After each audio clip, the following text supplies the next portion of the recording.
Bonjour tout le monde et bienvenue à ce 7e et dernier épisode du Seb Show dédié à la 21e saison de Big Brother US. J'espère que vous allez bien. Avant de commencer, comme toujours, si vous voulez vous abonner à la chaîne, activer les notifications, m'ajouter sur Twitch, sur Facebook ou laisser vos commentaires, tout se trouve en dessous de la vidéo. N'oubliez pas non plus de laisser vos commentaires sur les vidéos les plus récentes, comme ça je suis capable d'en faire un meilleur suivi et de vous revenir le plus rapidement possible. Donc, on a eu la finale de Big Brother 21 la semaine dernière. Finale prévisible, sincèrement, très prévisible, avec la victoire de Jackson.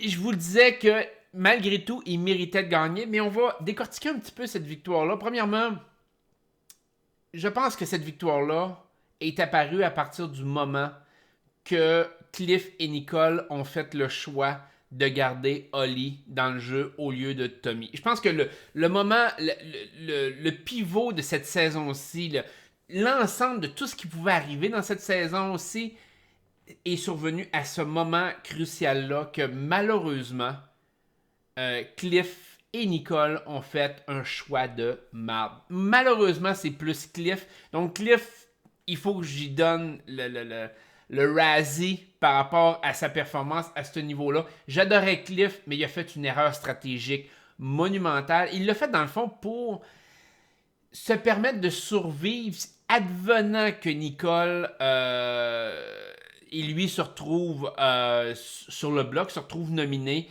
et que dans le fond Jackson risquait de le garder lui au-dessus de Nicole. Et ça a été très mal pensé. Je ne sais pas comment que Cliff a pu analyser, puis il l'a dit, il a fait une erreur stratégique, il a été un peu dommé là-dessus. Garder le couple de Holly Jackson, surtout, dans le contexte où ce que Holly était extrêmement faible comme joueuse, ça faisait aucun sens. Holly, tout le monde voulait se retrouver contre elle en finale parce que tout le monde avait la sensation qu'ils allaient gagner contre elle. Donc, tu peux pas laisser une joueuse comme ça en possibilité que Jackson l'amène pas. Je veux dire, ça va contre toute logique. Puis je comprends que Cliff dit ouais, mais tu sais, il m'avait donné sa parole. Je comprends, là, mais t'es pas au début du jeu où ce que ta parole peut tenir un bon bout, puis espérer le fait de dire ouais, ben écoute, peut-être que la personne va se faire éliminer sans que moi j'aille besoin de la faire éliminer. Dans ce cas-ci, il était quasiment collé à la fin. Holly avait toujours été là pour Jackson et t'as quand même analysé le fait qu'il allait éliminer Holly sur toi.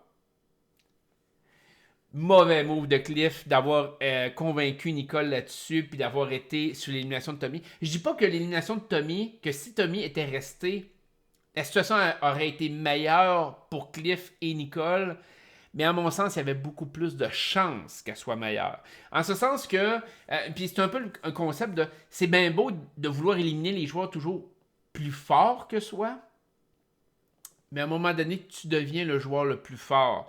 Et c'est ce qui est arrivé avec Cliff. En gardant Tommy, Cliff se gardait un bouclier terrible.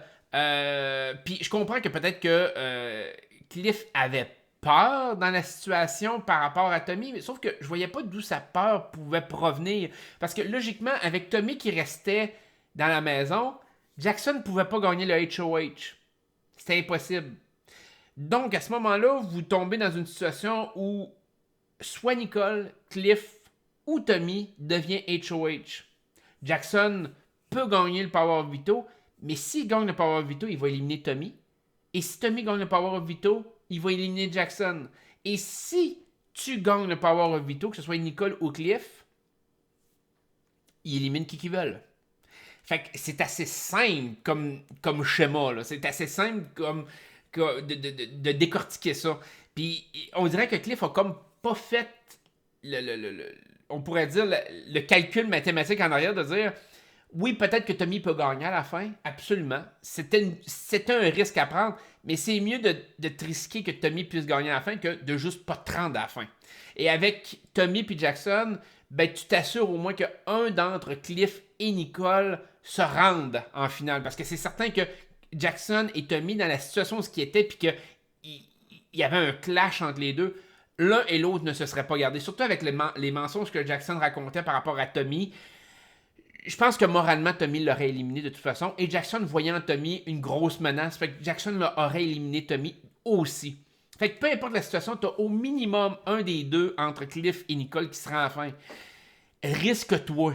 Ça vaut la peine de te risquer, ça vaut la peine d'arriver puis d'essayer de provoquer ce move-là. Il l'a pas fait.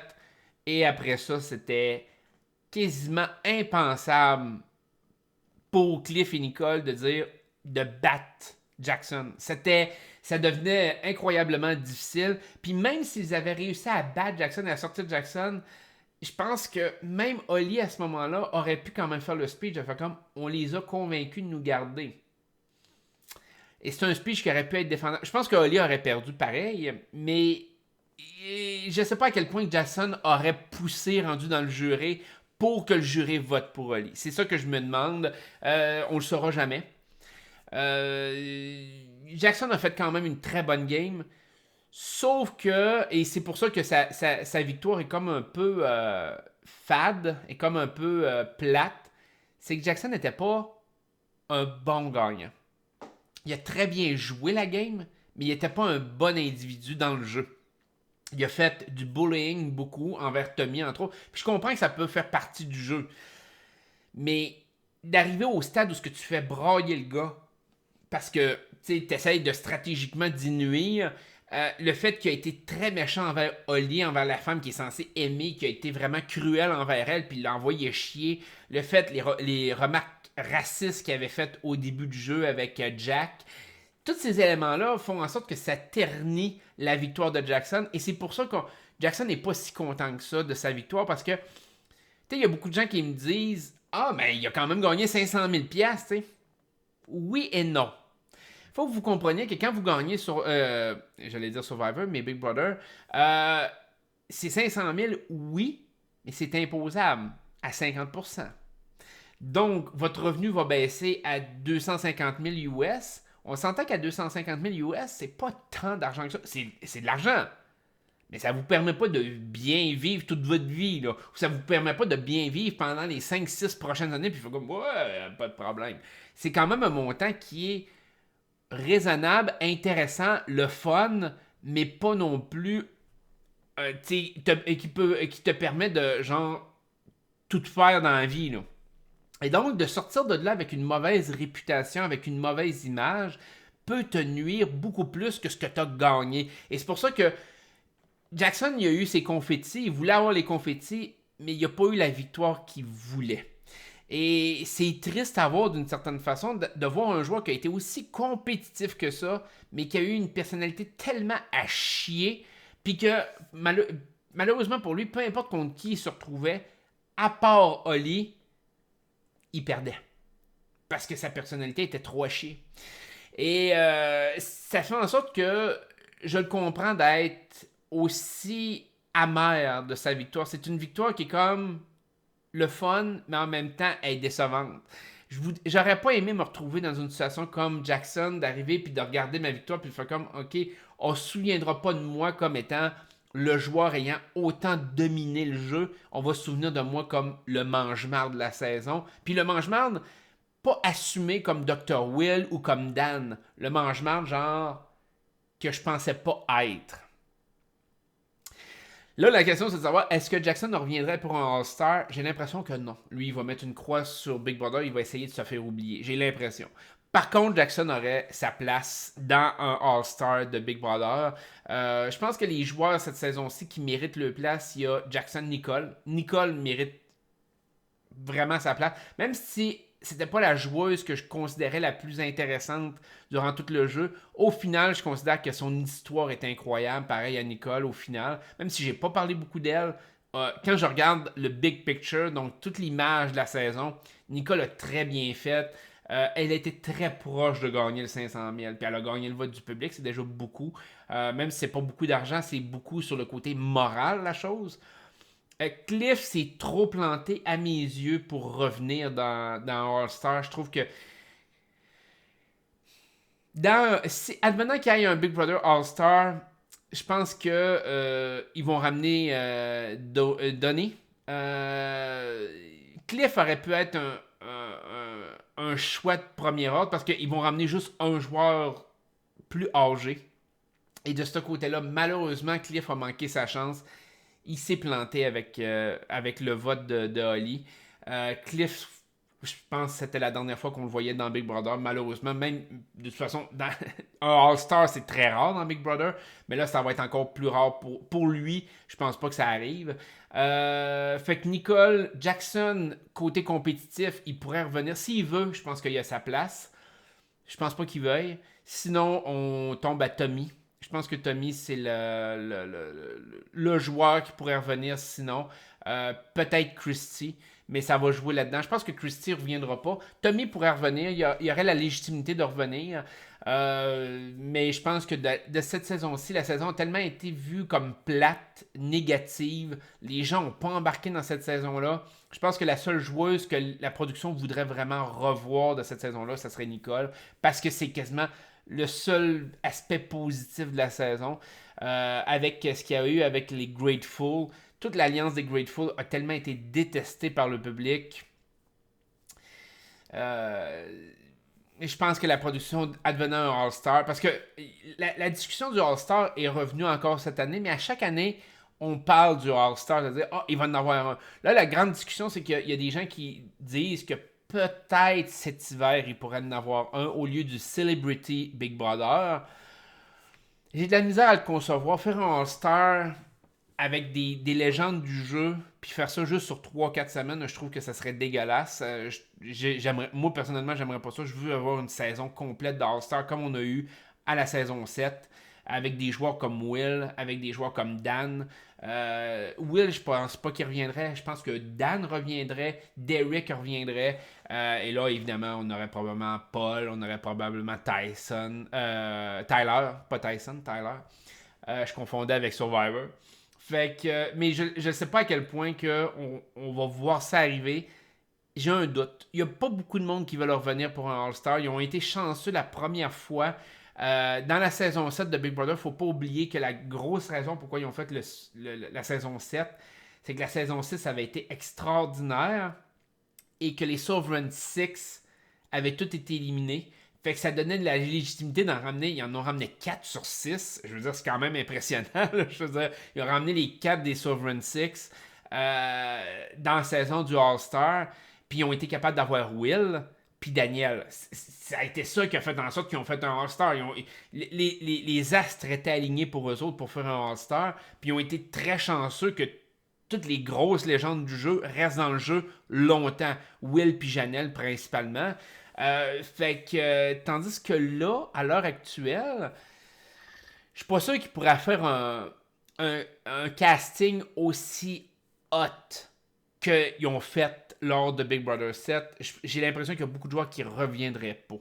Fait que, on va voir. Je préfère ne pas avoir de All-Star que d'avoir un All-Star bâclé avec moitié légende puis moitié joueur dont on se fout éperdument.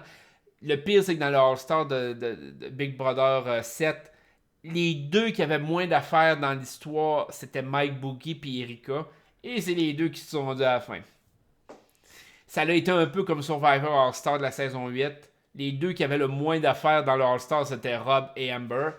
Et c'est les deux qui se sont ramassés à la fin. Puis même, je pourrais rajouter les 3 derniers parce que Jenna avait rien à faire là non plus.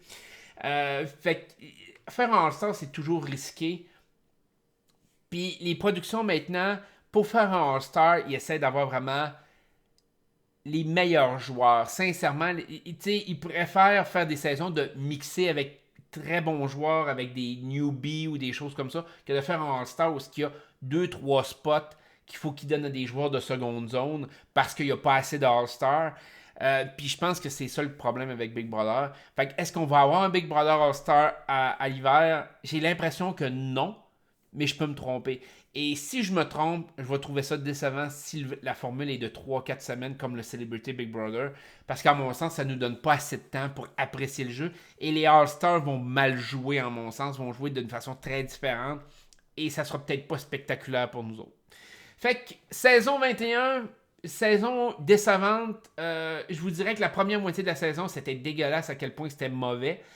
La deuxième moitié de saison, il y avait des choses super le fun qui sont survenues. La montée en pouvoir de Cliff Nicole, intéressant. Jackson, quand son alliance a éclaté, comment Jackson est allé à l'encontre de son alliance, comment Jackson a dominé le jeu à ce moment-là. Voir tous les joueurs des Grateful se faire éliminer un à un, sauf Jackson et Oli, malheureusement. On a failli avoir une finale super satisfaisante. Ça me faisait penser un peu au All-Star saison 7, où ce que Will Janelle était dans les 4 derniers.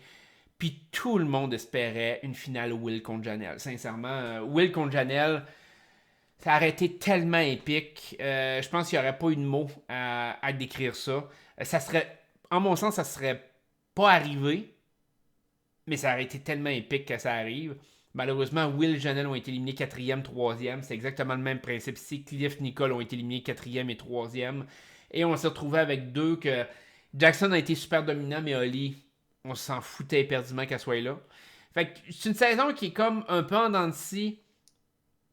Définitivement pas l'une des meilleures. Loin de là. Beaucoup de haine dans cette saison-là, beaucoup de frustration.